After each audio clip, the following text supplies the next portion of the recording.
Sveicieni visiem!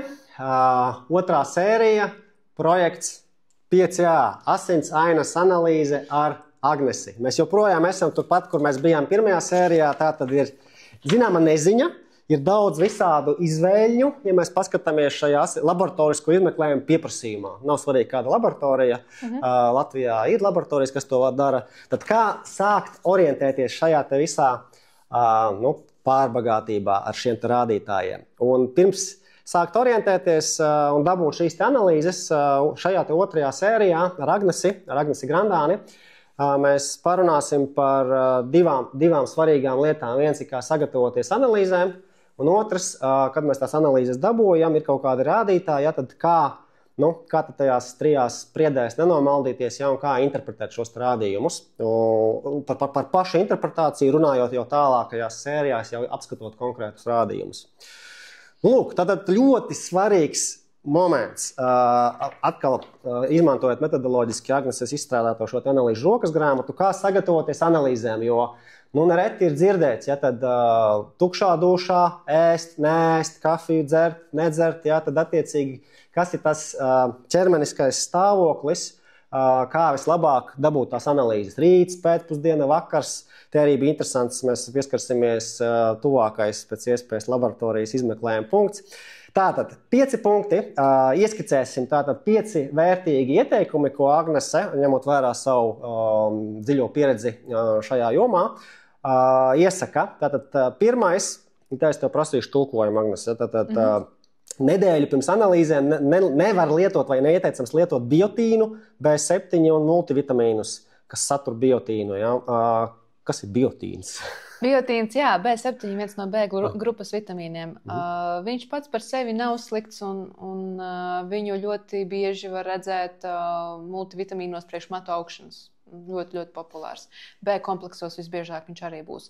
Ko viņš dara, tad, kad jūsu asinis tiek apstrādāts laboratorijā, ieliktas aparātā, kurš veic reālo mērījumu, biotīns var iedarboties ar noteiktiem reaģentiem, pamatā tie, kas lieto imunoloģisko mērīšanas metodi, un jūsu rādītāji var būt izmainīti. Ne tādi kāda realitātē. Tīri dēļ tā, ka biotīna ir daudz. Ikdienā no uztura uzņemtā doze jums neko neietekmēs, bet kompleksos tā doze ir daudz lielāka. Līdz ar to koncentrācija asinīs var būt lielāka un var ietekmēt rādītājus. Jo īpaši, teiksim, tādi, kas tur saistīti ar vairogdziedzeri imunoloģiskie. Un ir pat tik tālu bijis, ka ir pētījumi un tiek vākta statistika par to, cik bieži notiek nepareiza vairogdziedzera slimību diagnozes uzlikšana dēļ tā, ka ir bijis biotīns un viņš ir ietekmējis cipariņus. Bet tas tāds vitamīna komplekss kaut kāds ar uzturu, tā kā nav nekāda ierobežojuma. Tad mēs skatāmies, ja mēs dzeram. Skatāmies etiķetes tam, ko mēs esam dzeruši, kas mums šobrīd ir. Un ja jūs nevarat nedēļu pirms tam nelietot, tad vismaz 2-3 dienas. Kamēr iziet no sistēmas, tā teikt. Tiem, kuriem svarīgs, tas, ko es saklausīju, un tas, kas arī šeit minēts, vairogdziedzera rādītāja, teiksim, panelis, jā, tad pievēršam uzmanību. Bet viņi nebūs vienīgi, tāpēc iesaku vienkārši, ja taisat, nedzerat tajā laikā. Jā, tas tāds svarīgs ieteikums. Labi, ejam tālāk. Tas nākamais jau būs tāds vairāk priekš masām, jā. Iepriekšējā dienā alkohols, lielas fiziskās slodzes, tādi intensīvi, smagi treniņi, vai maratoni, un šeit arī ir interesanti invazīvas kosmētiskās procedūras ar lāzeriem, operācijām, pīlingiem. Lāzerija, adatas, mikroadatas, mezoterapija, tādas lietas, kas paceļ iekaisumu īslaicīgi, un iekaisums ietekmēs rezultātus. Viņi nebūs tā, kā jums būs miera fāzē. Mēs parasti, kad mēs taisam ikgadējās analīzes, mēs gribam redzēt miera fāzes situāciju, kāda ir mūsu ikdiena.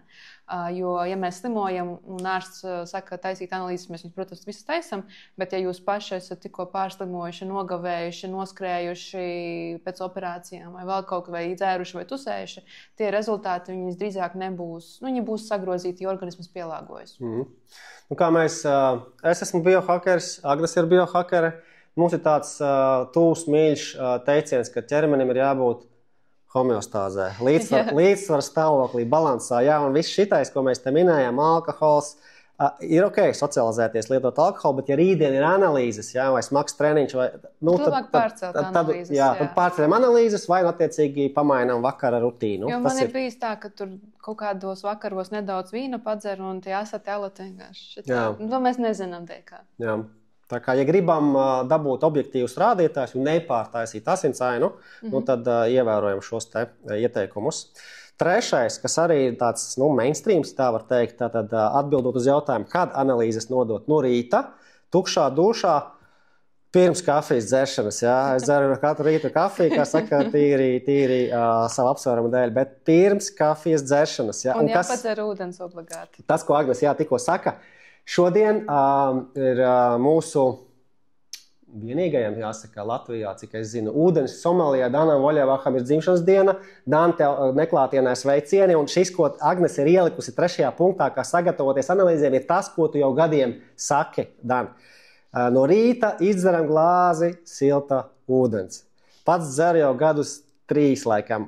Tas ir game changers. Tas ir game changers. Rītu sākt ar, man nav glāzi, man ir 750 ml silta ūdens, bet, ja mēs runājam par asinsainu, tātad kafiju nedzeram, tukšā dušā no rīta un siltais ūdentiņš. Ja? Un te bija labs arguments, kāpēc jādzer tas siltais ūdens. Jā, tajā dienā, un es ieteiktu arī pāris dienas pirms analīzēm tomēr lietot ūdeni normāli pietiekami, jo ir cilvēki, kur vispār nedzer neko izņemot kafiju, jo tas var ietekmēt to, burtiski, cik šķidras ir asinis, cik daudz ir ūdens iekšā organismā.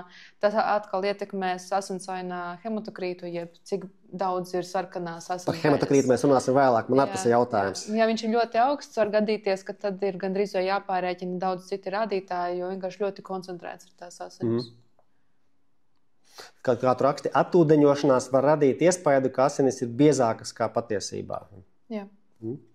Ļoti praktisks ieteikums. Jā. Tātad tukšā dušā no rīta pirms kafijas un uzdzeram ūdentiņu. Vai iedzeram ūdentiņu, teiksim, tas ir vienīgais īstenībā protokols no rīta pirms analīzēm. 4. punkts, kas tāds taktisks, es pat teiktu, es godīgi par šito nebiju iedomājies, ja, kad pēc iespējas izvēlēties vistuvāko analīžu nodošanas punktu, pat ja tas nav tas, uz ko mēs parasti ejam. Kāpēc tāds ieteikums, Agnese? Ir atsevišķi rādītāji, kuri ir nedaudz jūtīgi uz fizisko slodzi, un tie cilvēki, kuri ļoti, ļoti dziļi pēta tēmu, saka, ka jāsauc tas cilvēks, kurš noņem analīzes uz mājām, turpat gultā, kas vēl neesmu piecēlies, tev noņem asinis. Es varbūt neesmu tik ļoti, kā saka, ticīga šajā jautājumā, bet, jā, ja tu esi jau kaut kādas stundas no rīta tur skraidījis, braucis, autobusā sēdējis, rindā stāvējis un tā tālāk un tā joprojām, tas var ietekmēt dažus no rādītājiem. Tas, protams, ja tas ir iespējams. Ir gadījumi, ka tas nav iespējams, tā nav mirstamā lieta. Tas tāds,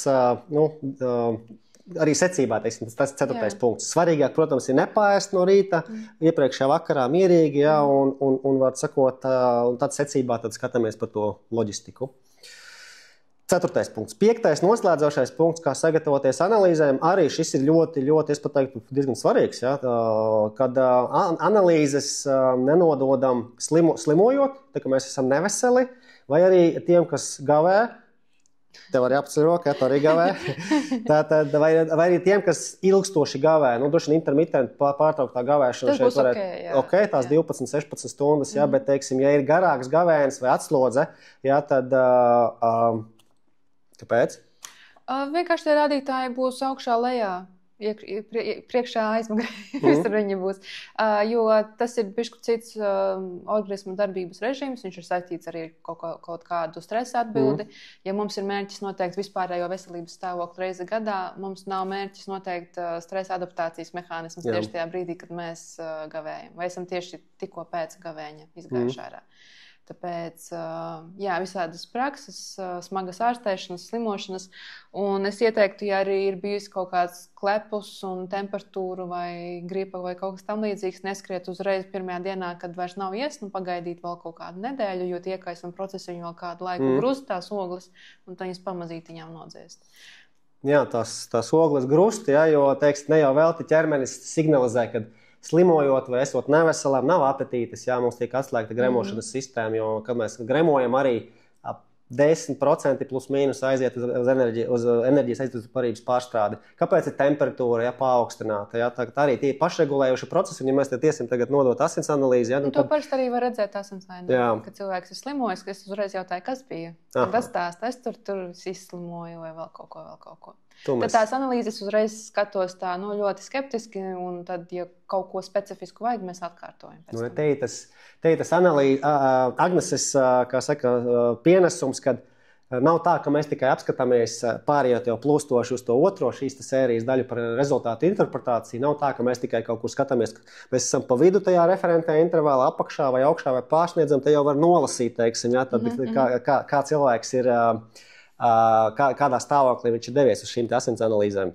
Līdz ar to par rādījumiem katram no šiem te asins paneļa vai asins ainas rādījumiem Agneses analīžu rokas grāmatā tātad ir 2 diapazoni. Viens ir šis te normas diapazons un viens ir optimums. Varbūt tās tu varētu nokomentēt, ar ko šie te atšķirās. Normas diapazons un optimums. Normas diapazons būs visbiežāk tas, kas ir laboratorijas diapazons, kad jūs saņemat rezultātus, tas vērtību rajons, kas jums tiek iedots. Tas nozīmē, ka jūs esat cilvēks, kuram nav akūtu problēmu, visbiežāk. Tātad jūs nebūsiet visdrīzāk ārsta acu lokā kā potenciālais slimnieks. Visdrīzāk, jā. Kas ir labi pats par sevi? Viņš parāda tādu lielu diapazonu, kurā varētu teikt, ka nav jāveic kaut kādas steidzamas darbības. Optimālais diapazons parasti ir mazāka lielā diapazona daļiņa, kura parāda to rajonu, kurā būtu lieliski atrasties. Un atkal es arī atrakstos vienmēr un visur un saku, viņi ir relatīvi. Šie optimumi, un ir tādi rādītāji, kurus saku, kādam cilvēkam šāda pašsajūta, kādam tāda šajos rajonos, kādam citi cipari. Bet lielajai daļai rādītāju tie optimālie diapazoni, viņi plus mīnus ir jau nostabilizējušies. Un tā kā zināmi, tie, kas strādā kā integratīvie ārsti vai nutricologi vai naturopāti vai funkcionāli ārsti un tā tālāk, viņi lieto parasti tos mazākos diapazonus. Un skatās kontekstā, protams, arī lielajiem. Un tie lielie, viņi ir relatīvi, viņi mainās. Es nesen strādāju ar klientiem, kuri dzīvo Skandināvijas valstīs, un es skatos uz tiem references diapazoniem pie asetam malatam, un es saku, jūsu valstī cilvēki daudz dzer. Viņi saka, jā, viņi tiešām, viņiem tā kultūra ir tāda, ka, ļoti tumšas, garas, augstas ziemas, cilvēki patērē daudz vairāk alkohola, un viņu tas diapazons ir daudz lielāks, augstākā daļa ir daudz. Mums Latvijā šajās vērtībās jau saka, ka jau ir par daudz asetālata. Viņiem tas vēl ir palielināts, tāpēc statistika ir relatīva. Viņa tiek ņemta no dažādām valstīm, dažādām kultūrām, vidēji rādītāji cilvēkiem, kuri spēj paiet. Līdz ar to, ja tu iekļaujies, tu esi viens no cilvēkiem savā tajā kultūrā, kur tu vari paiet. Tāda ir tā doma. Optimumi nozīmē, ka mēs bišķi vairāk piesienamies un mēģinam atrast kaut kādus paternus, jo īpaši, ja ir sūdzības, un daudz tādu cilvēku, kuri ir, kā teica, nosacīti veseli, bet ir problēmas vai sūdzības par nogurumu, par miega kvalitāti, par pašsajūtu, par enerģijas trūkumu, noskaņojumu, sliktu vai mainīgu un tā tālāk. Un tad jau tas ir arī iemesls bišķi sīkāk paskatīties. Asinsaina, pieņemsim, varbūt nav tik dramatiska, lai gan ir rādītāji, kur es diezgan redzu milzīgu atšķirību starp normu un starp optimumu, bet ir tādi rādītāji kā, teiksim, tas pats feritīns, kur tas optimums diezgan atšķirās no laboratorijas, un es diezgan savādāk skatos uz to, kas ir vai nav deficīts. Uzreiz skatos feritīnu. Jā, to mēs parunāsim nākamajā sērijā tieši par šo te. Un pieminēja par individualitāti, par individuāliem, teiksim, rādītājiem. Jā, tas ir, mēs ņemam valstiskos, bet šeit arī, ja runājam par statistiku, arī, manuprāt, ir svarīgi tātad saprast to, ka es mēros pats ar sevīm, ja, un līdz ar to man ir svarīgi saprast, kur ir tas diapazons, vienalga, kuram tur rādītājiem, ja, un nebūs jau šī mana pirmā asinsaina. Noteikti arī kaut kad iepriekš viņa ir taisīta. Un es skatos uz saviem rādītājiem dinamikā, pat ja viņi kaut kur ir pie apakšējā intervāla vai pie augšējā vai pa vidu, ja, un man klasiskais piemērs ir, es agrāk mērīju, tagad miega gredzenu nenēsāju, jau esmu tā kā iemācījies pamosties bez modinātāja vairumā gadījumu. Es mērīju HRV, Heart Rate Variability, sirds ritmu variabilitāti, ja, Un tas ir manuprāt, viens no svarīgākajiem rādītājiem, ko ikdienā mērīt, sirds motors, kā saka, tas ir svarīgs orgāns. Un kas bija pārsteidzoši, teiksim, mani HRV vai sirdsritmu variatātes rādītāji, teiksim, bija atšķirīgi no diviem citiem draugiem, kuriem vienam bija riktīgi augstu, otram bija riktīgi zemu, un es tur kaut kur pa vidu. Un katram no mums, teiksim, tā dinamika bija tieši saistīta ar šiem rādītājiem. Tā kā nav tā, ka es te kaut kur esmu pie apakšas, pie augšas, viss slikti, teiksim. Ja? Tā kā šeit droši vien ir jāņem vērā tas, kā saka, mēs katrs esam individuāli. Ja? Un es domāju, ka mēs par to arī runāsim, ja? Kad ne tikai šī asinsaina, bet arī paskatāmies arī, kādi bija iepriekšējie rādītāji. Es arī lieku piezīmes pie noteiktiem rādītājiem. Ja jums šeit ir kaut kas augstu vai pa zemu, tad mēs skatāmies šo un šo vēl rādītāju. Vai varam papildus nodot tādus rādītājus, kas nav lielajā sarakstā šeit ikgadējā, bet es pieminu, kur ir tie, kurus jūs varat papildus veikt, ja jums šeit kaut kas liekas aizdomīgs. Jā. Un tad jau var ar ārstu tālāk runāties. Man liekas, esam iecementējuši, ja tā var teikt, pamatiņus. Tātad pirms doties uz asinsainu, tātad vēlreiz 5 lietas, kā sagatavoties analīzēm, ja ir kaut kāds multivitamīnu vai biotīna panelis, tiem, kas lieto nedēļu pirms nelietojam, iepriekšējā dienā alkohols, lielas fiziskas slodzes, maratona, invazīvas kosmētiskas procedūras, piebremzējam vai arī pārceļam asinsainu. 3. tukšā dušā no rīta, pirms kafijas dzeršanas padzeram arī siltu ūdeni glāzi. 4. punkts, skatāmies, iespējami tuvāku analīžu nodošanas punktu un, protams, arī vēlams vai pat tāds ieteikums nenododam analīzes slimojot vai pēc tādā ETF, laikam, extended fasting, ja, pēc garā gavēņa, tur laikam diennakts 2, teiksim, ka varētu teikt, ja. Lūk, 5 svarīgi ieteikumi, lai analīzes būtu iespējami ticamas. Un par tiem mērījumiem, par šo te normas diapazonu un optimumu, par ko mēs šodien runājām, tad mēs, ejot cauri jau katram panelim, sākot ar nākošo sēriju, tad arī izrunāsim, kas tad ir, teiksim, šis normālais diapazons optimums ar noteiktiem komentāriem. Man liekas, tas būtu tas pamatiņš otrajā mūsu sērijā. Ejam uz 3. sēriju. Tiekamies 3. sērijā. Paldies visiem! Atā! Atā!